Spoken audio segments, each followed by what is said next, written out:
За последние сутки в Кыргызстане выявлено 330 новых случаев заражения коронавирусной инфекцией с учетом внебольничной пневмонии, и уже третью неделю количество заболевших неуклонно растет. В этом выпуске программы «Еще не вечер» мы поговорим о том, началась ли вторая волна заражения и чем это нам грозит, с врачом-эпидемиологом Джапарой Ашикеевой. Здравствуйте, добро пожаловать к нам в студию. Расскажите, пожалуйста, про статистику. Мы вот каждый день нам дают статистику о том, что столько выявлено случаев заболевания коронавирусной инфекцией. Как она считается и как это все происходит? Здравствуйте, уважаемые телезрители. На сегодняшний день, с начала года на сегодняшний день зарегистрировано лабораторных подтвержденных COVID, это 8098 случаев, и клиника эпидемиологическая, это говорим же внебольничная пневмония, это 10544 случая. А с начала октября до сегодняшнего дня именно в городе Бишкек зарегистрировано 417 случаев. А за один день, на 14 октября, зарегистрировано 43 случая лабораторно подтвержденных COVID, и клиника эпидемиологически зарегистрировано 25 случаев. Угу. А эта статистика, как заболевших выявляет сегодня? У нас ведется ежедневный учет.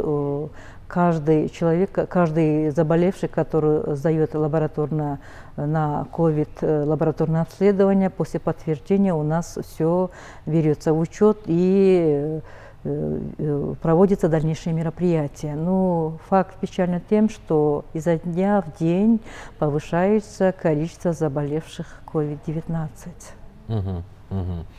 Но говорят, что много разговоров идет на самом деле о том, что вот мы ждали вторую волну, не хотели, чтобы она была, но, к сожалению, видимо, это ее начало. И есть специалисты в мире, говорят о том, что это уже не вторая волна, а она уже постепенно, вот эта коронавирусная инфекция, она постепенно переходит в статус сезонных заболеваний, и что он от нас не уйдет. И мы достигли этой точки, чтобы она вошла вот в этот статус, или должно пройти еще время, и должно еще больше людей переболеть и выработать иммунитет? У нас каждый день ведется мониторинг, ежедневный учет. Мы не можем сказать, что будет вторая волна или не будет, но наше население должно быть готово ко всему, независимо, будет ли вторая волна, не будет. Мы должны себя беречь. Все наше здоровье в наших руках. То, что сейчас, это же сейчас резкое повышение количества заболевших. С чем это связано?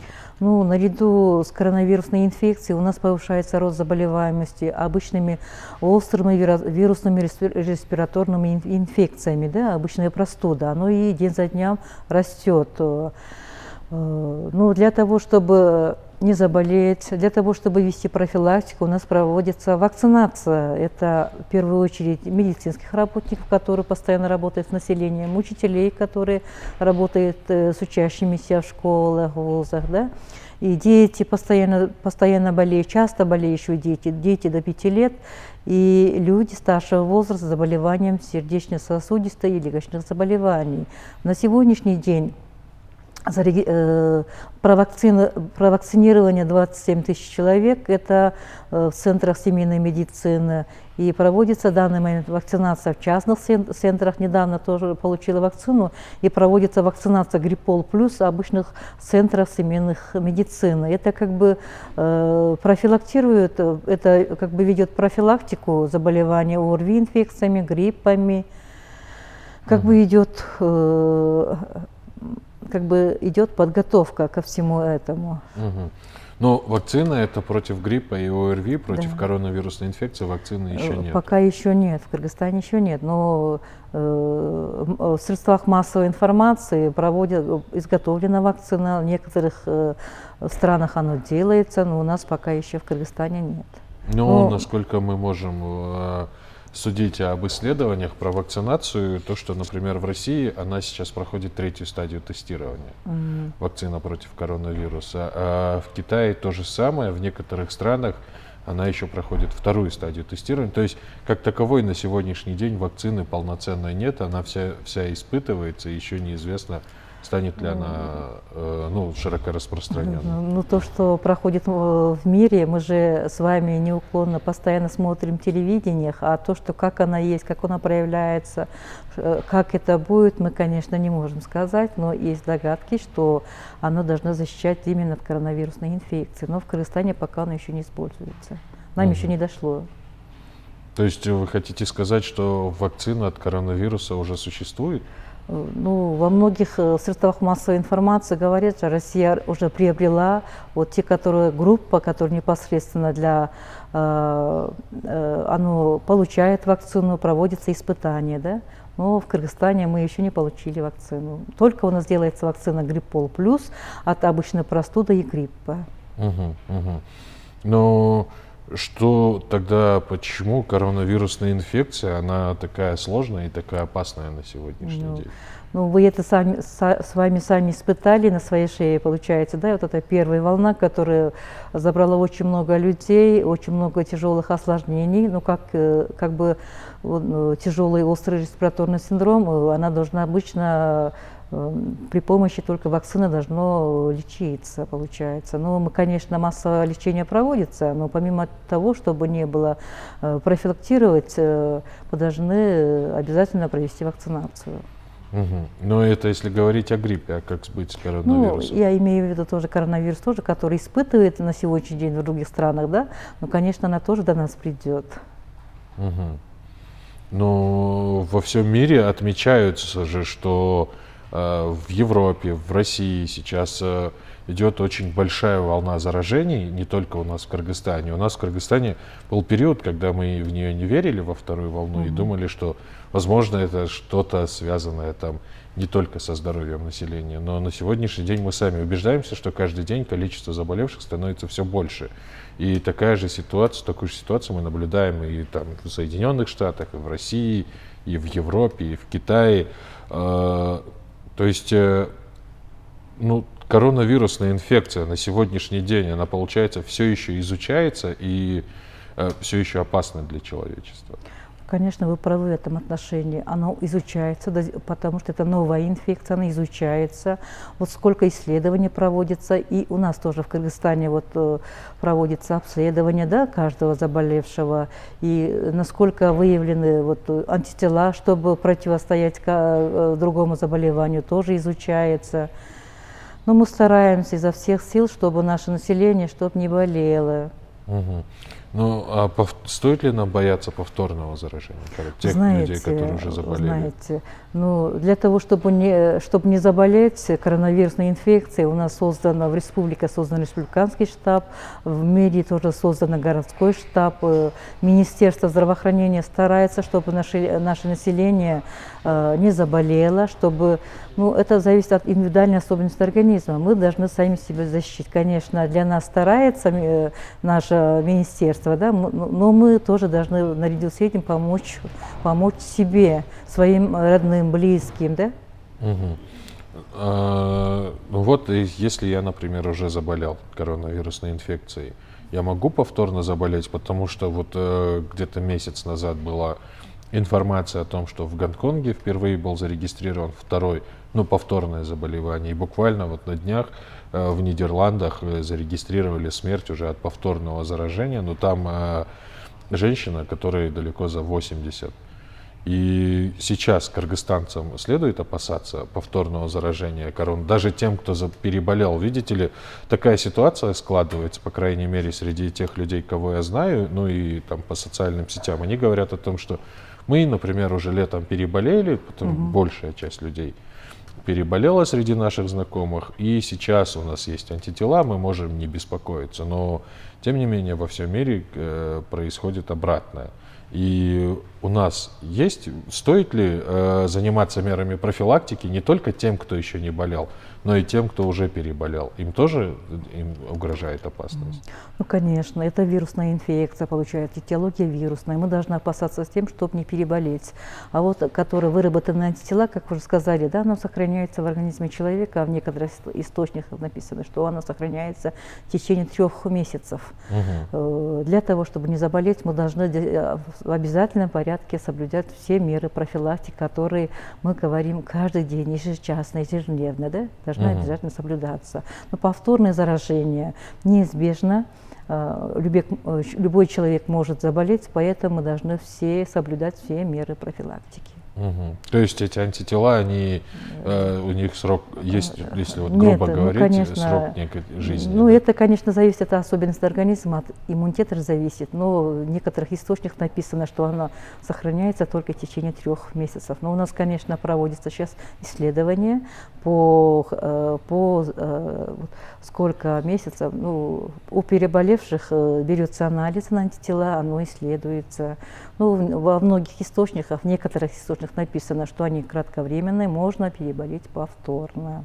Ну, а какие меры следует предпринимать, если вдруг количество заболевших, ну, оно начнет расти вот резко? Сейчас, опять же, мы наблюдаем такую же ситуацию, какая была весной, потом постепенно летом, и у нас в середине лета случился резкий взлет заболеваний, ну вот шкалы, количество стало резко расти, и люди начали паниковать, скупать лекарства и просить друг друга помощи, и закончились койко-места.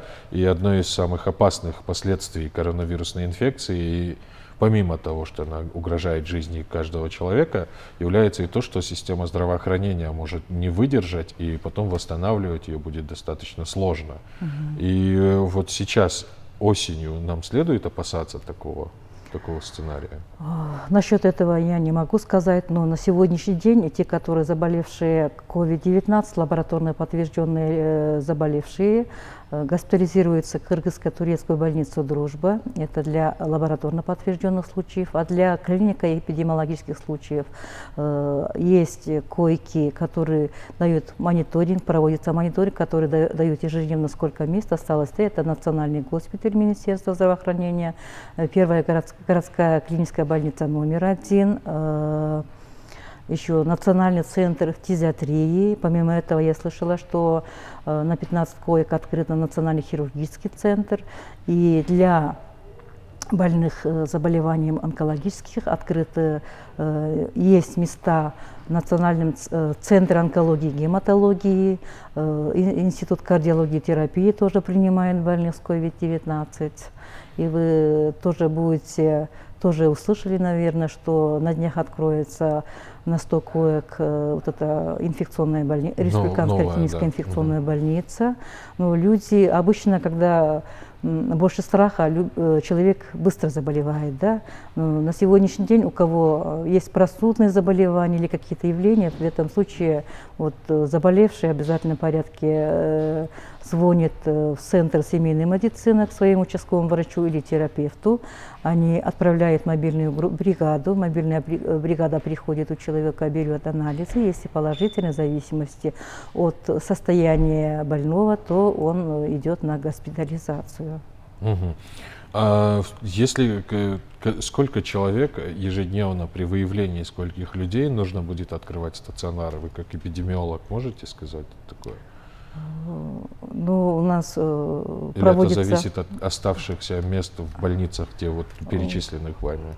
Да, но проводится совещание, там каждый день ведется мониторинг и говорят, сколько там мест необходимо, сколько человек в путь, изо дня в день готовятся койки для наших же граждан, чтобы не быть как в первой волне. Стараемся. Работает Министерство здравоохранения, но это только не зависит от министерства. Работает мэрия, работает районные администрации для каждого населения. И сейчас вот при подготовке работа над ошибками она была проведена, и медработники уже готовы, и не будет вот как было в самом начале. Помните, когда медицинских работников сначала привезли из регионов, потом появилась необходимость их снова отправлять в регионы, и еще были моменты, когда в какой-то момент им стало негде жить, не всем, но части. Сейчас такого уже не будут, уже каждому стационару, каждой больнице инфекционной приписанный медицинский работник, который уже точно знают, что они там будут работать в случае чего? Ну, это эпидемиологическая ситуация. Осень мы не знаем, как быть, но нами, нашим Министерством здравоохранения, медакадемия проводится очень огромная работа. На сегодняшний день онлайн-режима обучения наши терапевты, все наши медики, да, помимо этого обучаются наши интерны по профилактике, лечению, по клинике, проводится онлайн-обучение, проводится обучение всех наших сотрудников по одеванию, снятию костюма и как вести себя в этих случаях. Например, нашим СГСН проводится обучение ежемесячно, как я сказала, среди своих сотрудников, помимо эпидемиологов, и для наших сотрудников общего СГСН, потому что, получается, заканчивали один и тот же вуз, в случае чего мы все должны быть мобилизованы, все как в первых рангах должны работать. Угу. А что касается других заболеваний, они сейчас как ведутся? Обычно ведется в поликлиниках прием больных, они нами ежедневно сдаются сведения, и, естественно, вот это сведения собираются. У нас идет уже 80-я неделя, оно дает рост заболеваемости. Изо недели, изо дня в день идет на том уже рост обычных вирусных инфекций и простудных заболеваний. Угу. А группы риска остаются сейчас те же, да? Да, группа риска те же, которые люди, вот это детки часто болеющие идут, люди старше с сердечно-сосудистыми заболеваниями, легочные заболевания, медики, конечно, как бы они сами контролируют ситуацию. Угу. Вместе с населением. Беременные женщины, они сейчас Беременные в группу риска тоже в входят? обязательном порядке, да. Они же состоятся на учете у своих гинекологов, да, они тоже работают именно постоянно, и работа, она еще усиливается, конечно. Угу. Но меры профилактики основные, они не меняются, и вот вы сказали, уже 80 недель мы наблюдаем вот эту болезнь в нашей стране, наблюдаем за ней, да, и меры профилактики, они остаются все те же самые, неизменно. Это личная гигиена, мытье рук, использование санитайзеров, социальное дистанцирование, и желательно не посещать места скопления людей. Что, кажется, что-то упустил. Проветривание комнаты да. идет, употребление пищи постоянно, здоровая еда, и обязательно заниматься спортом. И не плевать обязательно. Спасибо большое за беседу. Я напоминаю, что мы говорили о том, началась ли вторая волна заражений и чем это нам грозит. С врачом-эпидемиологом Джипарой Ашикеевой. Это была программа «Еще не вечер». Эфир Алто 24 продолжается. Оставайтесь с нами.